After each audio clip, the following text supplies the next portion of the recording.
Bismillahirrahmanirrahim. Assalamualaikum warahmatullahi wabarakatuh. Ya, kita sudah sampai di video chapter 9 part yang ketiga. Terakhir kita berhenti di slide ini ya.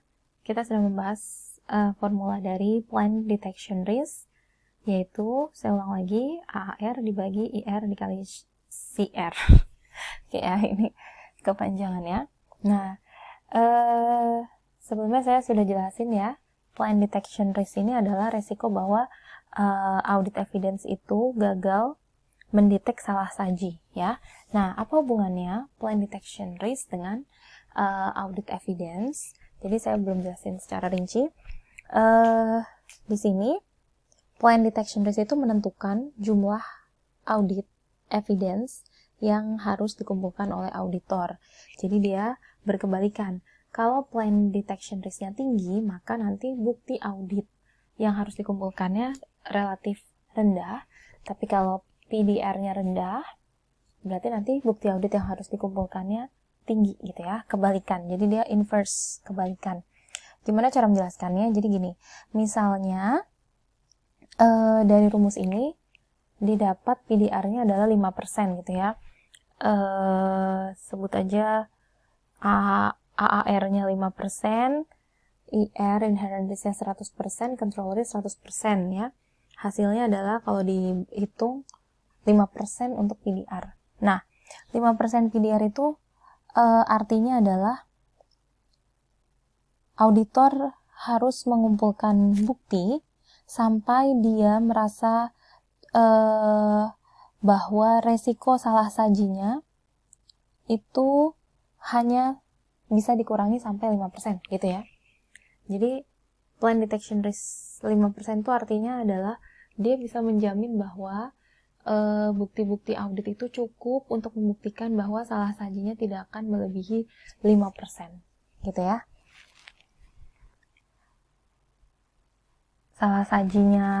Resiko untuk salah sajinya tidak akan melebihi 5% gitu. Nah, berarti 5% itu kan angka yang kecil ya. Berarti kalau semakin kecil angkanya, alias plan detection risk-nya turun gitu ya, bukti audit yang diperoleh harus semakin banyak supaya dia bisa menekan resiko itu sekecil mungkin gitu logikanya. Nah, semakin besar kebalikannya, misalnya dia bilang PDR-nya 10% nih. 10% kan berarti lebih besar ya daripada 5 ya kan. Berarti dia risiko bahwa bukti auditnya gagal itu adalah 10% gitu kan cara bacanya. Nah, kalau risiko semakin besar gagalnya, berarti bukti auditnya tidak perlu sebanyak yang 5% tadi itu. Jadi cara membacanya gitu. Kalau PDR-nya tinggi, audit evidence rendah. Sebaliknya kalau PDR-nya rendah, audit evidence yang harus dikumpulkan semakin tinggi. Seperti itu ya. Nah, yang kedua yaitu kita punya AAR atau acceptable audit risk. Ini sudah dijelaskan juga di chapter sebelumnya bahwa pengertiannya adalah seberapa besar auditor mau menerima bahwa financial statement itu ada salah saji setelah dia menerbitkan opini ya. Jadi dia udah terbitkan opini tapi ternyata ada salah saji yang tidak terdetek gitu. Nah, seberapa besar dia mau menerima itu acceptable audit risk. Nah, ini AAR ini sebutan lainnya juga ada yang menyebutnya audit assurance ya. AR gitu ya. AS sorry. Ada yang menyebutnya AS, audit assurance, atau bahasa lainnya keyakinan auditnya. Nah, audit assurance ini adalah tingkat keyakinan gitu. Jadi nyebutnya ada yang menyebutnya audit assurance, ada yang menyebutnya acceptable audit risk. Nah, cara bacanya misalnya acceptable audit risk 2%, berarti audit assurance-nya 98%. Jadi 1 dikurang AAR-nya gitu. Maksudnya apa? Kalau AR 2%, berarti si auditor hanya mau menerima adanya salah itu 2%. Setelah dia menerbitkan opini, dia merasa yakin bahwa nggak mungkin salah, paling kalau salah 2% aja gitu. Nah, itu cara bacanya ya. Berarti kecil gitu kan. Karena inget nggak, kalau semakin kecil itu berarti certainty. Zero risk itu certainty, yakin, dia benar-benar yakin. Kalau 0, Berarti kalau 100% itu adalah dia sama sekali tidak yakin. Nah, semakin kecil berarti dia semakin yakin bahwa laporan audit yang sudah dibuatnya itu sudah benar. Nah, itu berbanding terbalik dengan audit assurance-nya. Kalau misalnya tadi, maksudnya dikurang, bukan banding terbalik. Kalau tadi dia bilang AAR-nya 2%, berarti dia 98% yakin. Tapi kalau di sini AAR-nya 10%, berarti dia hanya yakin 90%. Seperti itu ya. Nah, bagaimana dengan inherent risk? Inherent risk atau risiko bawaan, risiko melekat. Ini adalah risiko yang muncul atau sudah ada pada suatu akun, suatu siklus sebelum adanya kontrol di siklus dan akun tersebut. Jadi risiko ini sudah melekat gitu, sudah ada di situ tanpa mempertimbangkan kontrol ya. Maksudnya apa? Jadi sebut aja cash. Cash itu pada dasarnya risikonya tinggi, dia mau dia dijaga ketat ataupun tidak, risikonya sudah tinggi gitu. Jadi kita tidak melihat si control risk-nya. Nah, sedangkan kalau control risk ini adalah risiko yang muncul ketika si company tidak punya kontrol yang baik terhadap akun-akun itu, terhadap proses atau siklus tertentu gitu ya. Yang kita bahas secara detail. Nah, ini ada sebutan engagement risk. Efek dari engagement risk terhadap acceptable audit risk. Engagement ini adalah risiko ketika kita melakukan perikatan audit dengan klien, setelahnya ada risiko bahwa kita bisa aja dituntut gitu. Itu namanya engagement risk. Setelah kita terbitkan opini, setelah selesaikan audit, itu ada risiko-risiko semacam itu. Dan risiko ini terkait banget sama risiko bisnis kliennya. Oke, itu kita nggak usah bahas terlalu dalam. Langsung aja, sekarang kita bahas yang pertama, acceptable audit risk atau AAR ya. Nanti akan kita sebut seperti ini. Nah, ada 3 factors, benar. Ada 3 yang mempengaruhi ketika menentukan AAR. Yang pertama adalah degree to which external user rely on the statement. Ini maksudnya adalah seberapa jauh pengguna laporan keuangan itu bergantung terhadap laporan keuangan. Ketika external user-nya itu sangat-sangat bergantung terhadap laporan keuangan, maka risikonya akan semakin tinggi, ya.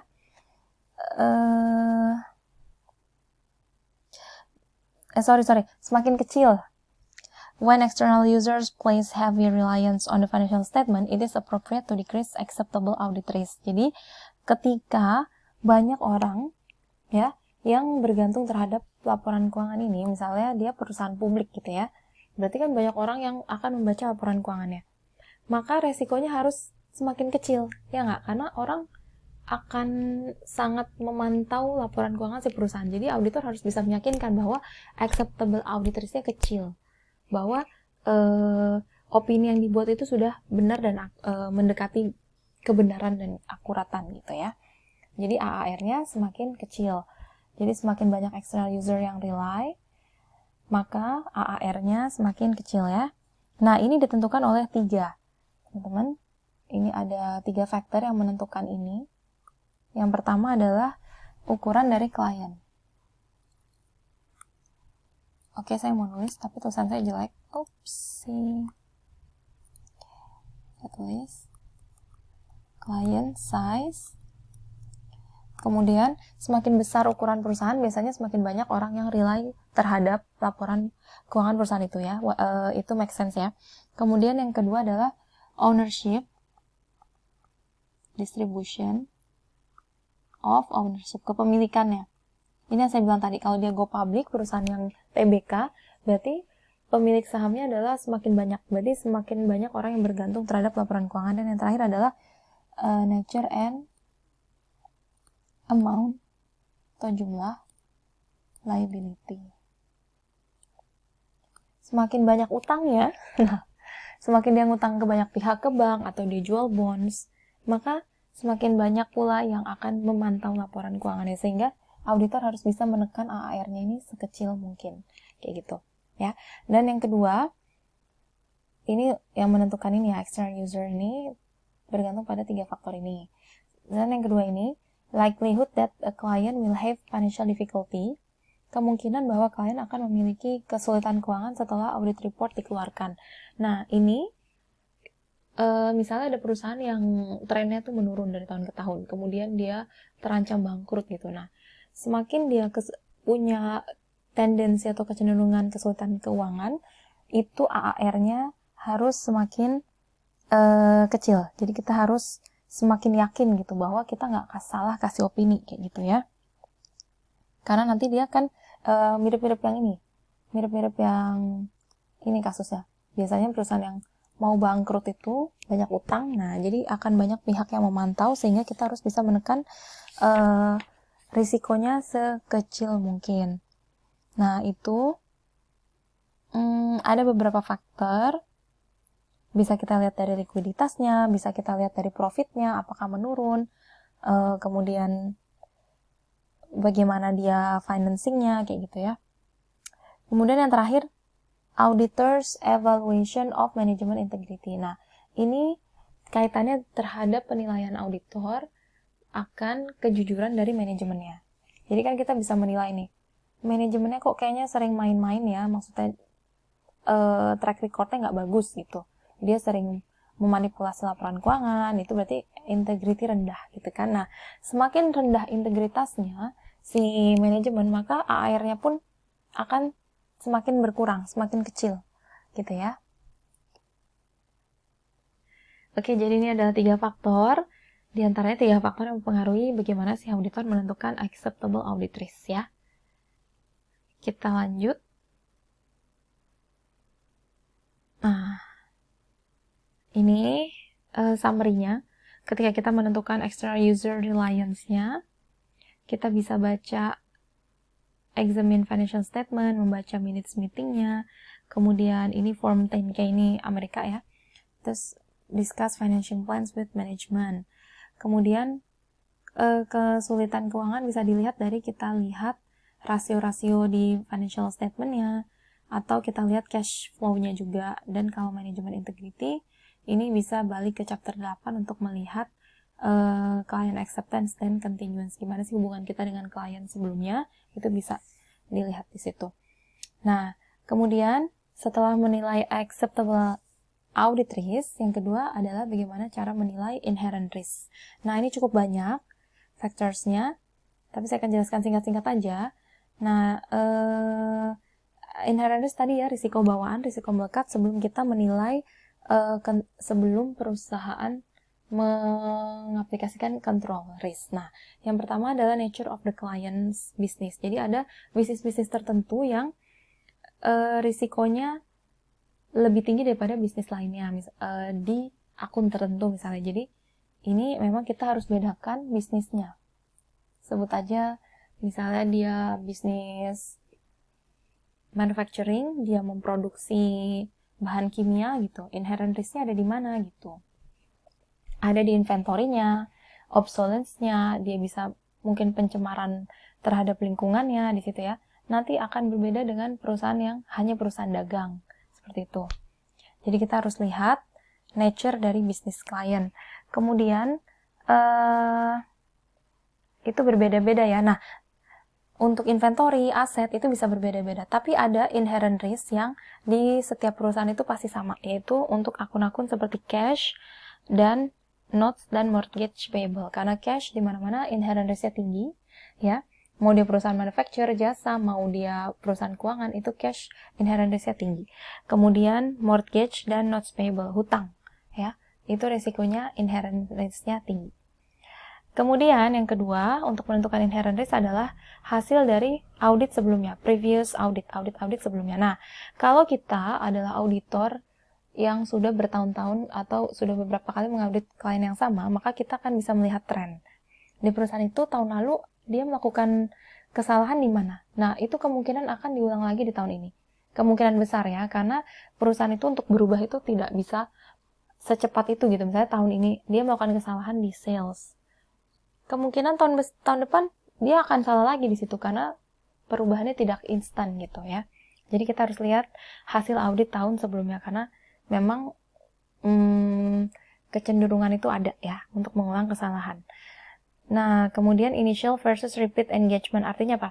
Ini klien baru atau klien yang sudah lama. Kalau ini klien baru, maka inherent risk-nya akan lebih tinggi karena kita nggak punya data ya. Ini terkait sama yang sebelumnya. Kalau klien baru kita nggak punya data tahun sebelumnya, kecuali dari auditor sebelumnya. Jadi akan lebih tinggi klien baru daripada klien yang lama, seperti itu. Oke, kita lanjut di video selanjutnya ya. Terima kasih.